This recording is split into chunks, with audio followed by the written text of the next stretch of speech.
5:23 de la tarde en Miami. A esta hora hace su intervención en el tercer simposio de Democracia en las Américas Jonathan Bilancieri. Él es el director de plataformas web de NTN24. Lo escuchamos. Ojalá no se encuentran, pero que parecieran en curso en una ruta de colisión. Y me refiero a las realidades venezolana y cubana.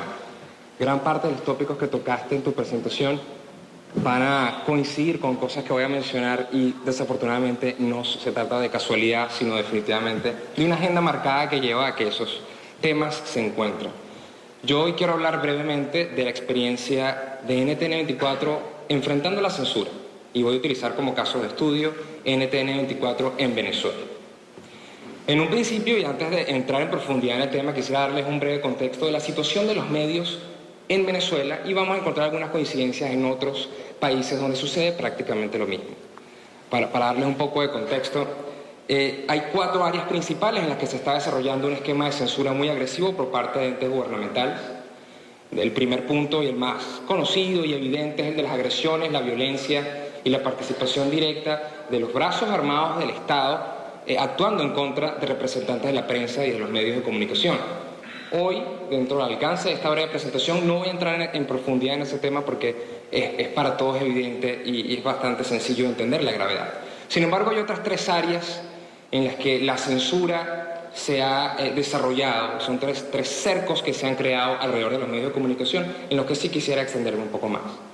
En un principio quisiera hablar del cerco financiero que se ha trazado sobre la prensa, particularmente en Venezuela y en países como Ecuador, donde los medios de comunicación tienen que enfrentar una gran amenaza contra el modelo de negocios que los sustenta.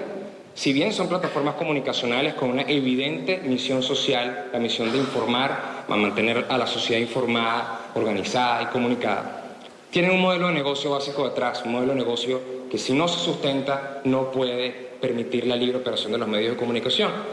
Y en esta nueva era de la censura, una censura que a mí me gusta llamar 2.0, que busca definitivamente disfrazarse de acciones legales y enmarcadas dentro de la Constitución y de las diferentes regulaciones internacionales, esta nueva censura busca asfixiar el modelo económico de los medios de comunicación, va directamente en contra de los anunciantes, buscando amedrentarlos y asustarlos para que cesen las inversiones publicitarias en los medios, con constantes inspecciones, nuevas regulaciones, castigos tributarios, y de esa manera alejan a los inversionistas publicitarios y evitan que pauten en los medios de comunicación.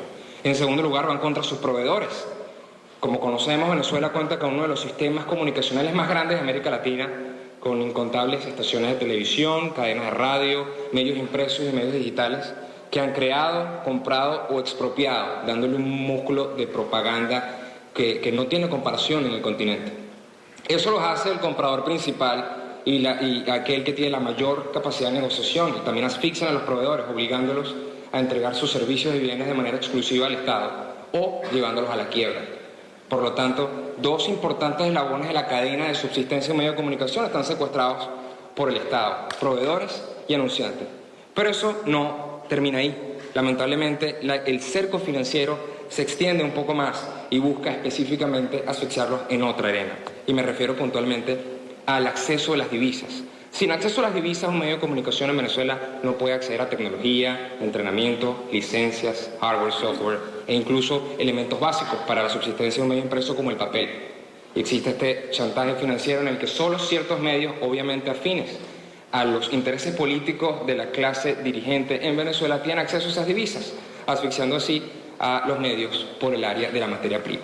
Eso, de manera muy breve, resume una problemática inmensa, y es ese cerco financiero que se ha trazado alrededor de los medios de comunicación.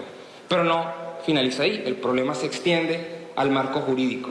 Se ha tendido un cerco jurídico alrededor de la prensa y se ha creado todo un marco legal para poder ejercer la censura con cierto halo de legitimidad. Se crean instrumentos legales, se crean regulaciones estatales que hacen prácticamente imposible el libre ejercicio de la prensa, como el caso de la ley Resorte de responsabilidad civil en medios de comunicación en Venezuela, que está construida basada en una serie de conceptos completamente ambiguos y libres a la interpretación.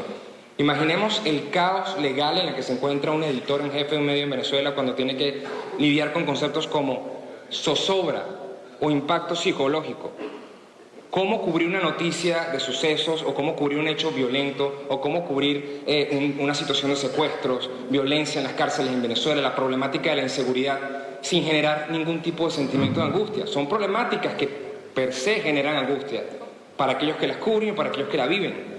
Sin embargo, aquel que tiene el dedo en el botón de censura es el dueño del concepto legal de ese tipo de términos, como generar zozobra. Y por generar zozobra, un medio de comunicación puede ser multado y hasta cerrado. Por lo tanto, este marco jurídico que se ha construido le da un poder absoluto al Estado para controlar a los medios de comunicación. Adicionalmente, los entes reguladores que controlan el espacio radioeléctrico que permite transmitir a las emisoras de radio, a las estaciones de televisión, incluyen dentro de sus requisitos una serie de trámites imposibles de lograr en Venezuela. Por lo tanto, asfixian a los medios de comunicación en papeleos virtualmente imposibles. Tenemos el caso obvio de Radio Caracas Televisión, que tiene años asistiendo de manera religiosa cada semana, entregando su documentación para poder transmitir por cable y satélite, ya que sus equipos para transmitir en señal abierta fueron secuestrados, no hay otra manera de llamarlo, por parte del Estado venezolano, y su concesión de broadcaster no fue renovada. Ellos todavía tienen el músculo de producción para poder transmitir mediante cable y satélite, pero tienen que cumplir con ciertos papeleos y regulaciones y el Estado simplemente no los atiende. Cada vez que llega un representante legal, les dicen que la oficina está cerrada. Así que simplemente hacen imposible cumplir con los trámites legales. Y eso, de manera muy corta, resume lo que es un gran y elaborado cerco jurídico, que debo decirlo, es un producto de exportación. El modelo venezolano ya se está implementando en otros países de la región que han adoptado los mismos pasos. Primero, asfixiar de manera financiera a los medios de comunicación y luego encerrarlos en un cerco jurídico que no les permite operar de manera libre. Antes de pasar al tema técnico y de plataformas digitales, debo decir que es obvio que este tipo de cercos llevan a los medios de comunicación, a sus dirigentes, a sus directores y empresarios a una situación muy delicada que ha derivado en los últimos meses en una ola de venta desesperada de medios de comunicación, donde medios de muchísima historia y trascendencia en Venezuela han sido vendidos a testaferros o representantes indirectos de la clase gobernante para poder luego cambiar sus líneas editoriales y hacer lo que ya todos los otros medios que quieren subsistir sin problema hacen: voltear la cara al otro lado y evadir la realidad de lo que sucede en el país.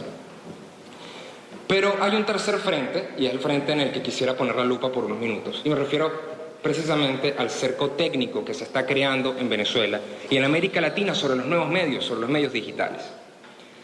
Cuando tuve el privilegio de asumir la dirección de medios digitales de RCN Internacional hace casi 5 años, las problemáticas que nos planteábamos y los grandes retos a futuro giraban en torno a cómo llevar a las nuevas generaciones las noticias de manera oportuna, con todo el contexto necesario, cómo penetrar en las nuevas tecnologías, cómo hacer el mensaje corto y conciso pero directo para llevarlo a Twitter, cómo aprovechar la interacción en tiempo real que nos permite Facebook y cómo democratizar el acceso al video en YouTube. Esos eran nuestros retos, esas eran nuestras problemáticas, ese era el centro de nuestras discusiones estratégicas dentro del canal, dentro de la organización. Nunca nos hubiésemos imaginado que nuestra nueva área de experticia iba a ser cómo evadir la censura técnica, cómo volvernos unos anti-hackers, unos especialistas en seguridad informática para poder garantizar que el canal básico de comunicación por el cual le informamos al mundo siguiera en línea. Y eso resume brevemente lo que ha sido nuestro año. Un reentrenamiento y una reprogramación de los periodistas digitales para no solo seguir ejerciendo nuestra labor de informar, sino hacerlo de manera viable, sin que sea censurado el mensaje en el camino. Y para extenderme en el tema, el cerco técnico, que es el último frente de la nueva censura latinoamericana, se da porque hay una ausencia y un vacío de legislaciones, de voluntad internacional de crear un marco común para poder regular el poder que tienen los gobiernos sobre el Internet. Actualmente en Venezuela, y voy a resumir brevemente la experiencia de NTN24, existe todo el poder posible de control únicamente en un actor, y es el gobierno, quien posee no solo la infraestructura, sino el marco jurídico y la asesoría, que debo decirlo, del gobierno chino, del gobierno ruso y por supuesto de La Habana para poder ejercer este tipo de censura. Muy brevemente, les cuento que el 12 de febrero de este año el canal NTN24 salió del aire por orden directa del gobierno de Nicolás Maduro, quien abiertamente en una locución presidencial comunicó su decisión de dar de baja al canal en toda la infraestructura de telecomunicaciones del Estado, pero también ejerció acciones directas de presión sobre los operadores de cable y satélite para que dieran de baja el canal de sus parrillas. Inmediatamente la audiencia natural del canal se volcó a las redes sociales y se volcó a nuestro portal web para poder seguir accediendo a nuestra señal en vivo y a todos nuestros contenidos.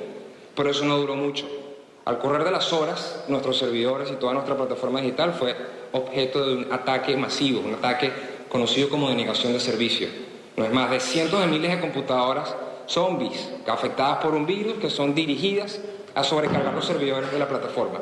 Eso es algo que nunca habíamos experimentado. Se escuchaba remoto los casos de China, Rusia, donde gran número de estas computadoras zombies atacaban un servidor. Ahora lo estamos viviendo en carne propia, como el poder del Estado contrataba sicarios digitales que básicamente van de baja a una plataforma. ¿Qué nos tocó? Asesorarnos, reforzar nuestras plataformas y volver al aire. Pero una vez más, eso no duró mucho. Volvimos a caer de offline en Venezuela debido a un bloqueo directo del gobierno que bloqueó el dominio ntn24.com y todas las combinaciones posibles que se nos ocurrieron adquirir para seguir bloqueando nuestra señal y bloquear nuestro acceso al público venezolano. Así que volvimos a innovar, volvimos a prepararnos y contraatacamos lanzando nuevas plataformas para poder brindarles el acceso a los venezolanos, específicamente a través de nuestras redes sociales, lanzando nuestra señal en vivo directamente a través de Twitter, Facebook y YouTube. Entonces conocimos una nueva capa de innovación por parte de aquellos que ejercen la censura. Nuestras plataformas brevemente fueron dadas de baja por parte del gobierno venezolano, alegando violación de los derechos de autor. Sí, tal como lo escuchan, violación de los derechos de autor sobre las alocuciones presidenciales, sobre las ruedas de prensa de los ministros del Estado, sobre la Gaceta Oficial y la publicación de documentos oficiales. Prácticamente Nicolás Maduro estaba ejerciendo una queja legal porque él era el dueño y señor de la propiedad intelectual del Estado, de la comunicación oficial del Estado, y utilizó ciertos hoyos en la legislación internacional para atacarnos y efectivamente sí, nos dio de baja, logró tumbarnos brevemente todas nuestras plataformas digitales nuevamente. Pero presentamos el caso y toda la documentación para desmontar este esquema de censura ante las grandes plataformas, Twitter, Facebook, YouTube, los grandes proveedores de servicios de Internet, y hoy en día, y por ya muchos meses, más de 6 meses, NT24 se mantiene en línea en Venezuela, desafiando todos los esquemas y todos los ataques continuos, destacando los ataques de hackers contratados por el gobierno, la sobrecarga de nuestros servidores y el uso de herramientas legales e internacionales en nuestra contra. Importante y como mensaje de cierre, destacar que no existe en este momento un organismo internacional, multilateral o ningún organismo rector a nivel internacional que pueda ayudar a crear un marco protector para que este tipo de abusos no puedan ser ejercidos por parte de un gobierno.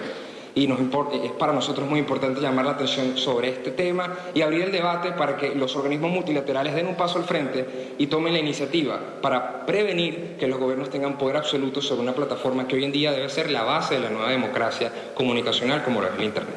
Muchísimas gracias.